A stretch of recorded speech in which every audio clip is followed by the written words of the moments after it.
It's Halloween night in the small town of Mill Valley in 1968.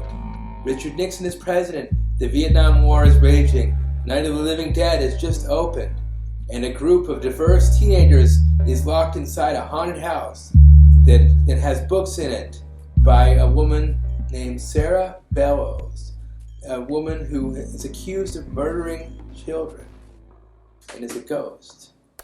Let's do it again. It's fine. Basically, they end up in the house because they're hiding from a bully. Scary Stories to Tell in the Dark is based on a best-selling children's novel series with scary illustrations in the original version. And the movie delivers on that promise with scenes that are rather terrifying, and if I were much younger, would show you much more so. For example, there is a scarecrow, and it is a very scary scarecrow.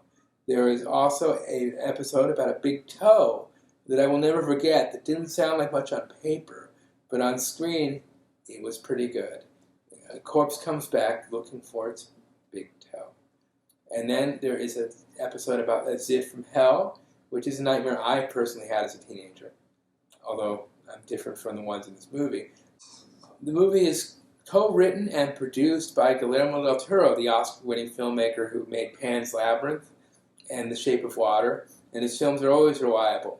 I wasn't expecting much from this one because it sounded a lot like Goosebumps. Both movies are about teenagers that steal ghost stories, and then the ghost stories come to life. But this one is more like Poltergeist on steroids.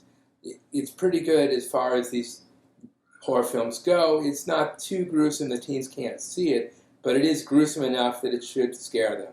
And the way it ties in the Vietnam War and Richard Nixon and Night of the Living Dead and the song Season of the Witch by Donovan, and the way the director who made Troll Hunter and The Autopsy of Jane Doe, cuts everything together so that we get maximum fright for the rating.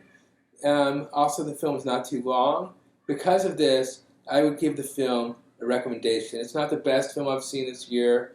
The two best I've seen are probably The Dead Don't Die and Once Upon a Time in Hollywood.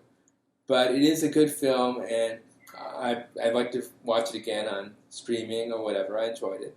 So if you have to see a new movie this weekend, definitely go see that one, because everything else that opened looks like a bomb. Happy movie going!